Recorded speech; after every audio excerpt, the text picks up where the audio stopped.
பாடுபட்ட மக்களுக்கு நாம சாத்திட்டார் திரு ஸ்டாலின். சிந்திச்சு பாருங்க.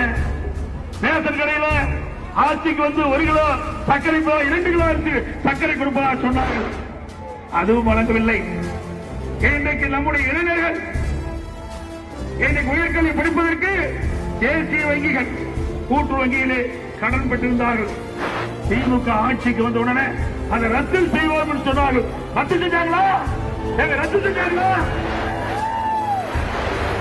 இன்றைக்கு வீட்டில் இருக்கின்ற சிலிண்டருக்கு மாதம் 100 ரூபாய் மானியம் கொடுப்பேன்னு சொன்னாங்க. கொடுத்தாங்களாங்க? சத்தமா சொல்லுங்க. ஸ்டாலின் காயாக சொல்லுங்க. அத்தனையும் பொய் அறிவிப்பு.